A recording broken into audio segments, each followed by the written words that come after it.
Gog et Magog sont des noms qui évoquent mystère et effroi. Ils apparaissent dans les écritures islamiques et judéo-chrétiennes. En islam, ils sont connus sous le nom de Ya'juj et Ma'juj.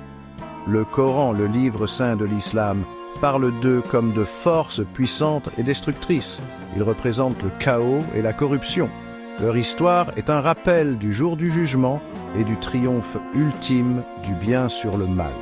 L'histoire de Gog et Magog n'est pas simplement un récit historique. Elle a une profonde signification spirituelle pour les musulmans.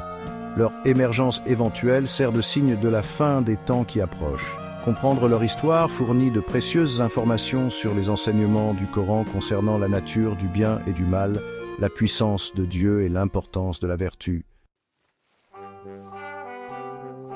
Le Coran mentionne Gog et Magog dans deux sourates spécifiques, la sourate Al-Kahf, la caverne, et la sourate Al-Anbiya, les prophètes. Dans la sourate Al-Kahf, nous découvrons l'histoire de Dhul Qarnayn, un dirigeant vertueux qui voyage jusqu'aux extrémités de la terre. Il rencontre un peuple qui implore son aide pour construire une barrière afin de retenir les forces destructrices de Gog et Magog. Dhul Qarnayn, avec la direction divine, construit une puissante barrière de fer et de cuivre fondu. Cette barrière emprisonne efficacement Gog et Magog, protégeant l'humanité de leur corruption. La sourate Al-Anbiya souligne en outre que leur émergence sera un signe de l'approche du jour du jugement. Elle déclare qu'ils pulluleront de tous les coins de la terre, semant le chaos et la destruction. Au cours de l'histoire, les érudits et les théologiens ont interprété l'histoire de Gog et Magog de diverses manières.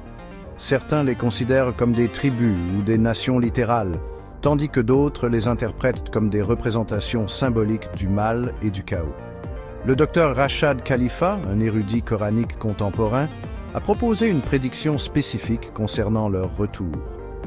Sur la base de son analyse numérique du Coran, le docteur Khalifa a prédit que Gog et Magog réapparaîtraient en l'an 2270 après J.C., 1700 après l'Hégire.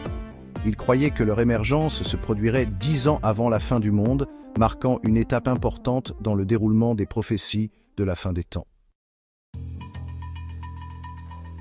Le Coran souligne que le retour de Gog et Magog sera une période de grande tribulation et de bouleversement. Leur émergence signifie la descente du monde dans le chaos et la corruption. Cependant, le Coran nous rappelle également que Dieu est aux commandes. Le retour de Gog et Magog n'est pas une cause de désespoir, mais un rappel pour se tourner vers Dieu et chercher sa protection. L'histoire de Gog et Magog sert de puissant rappel de la nature transitoire de ce monde et de l'importance de se préparer pour l'au-delà.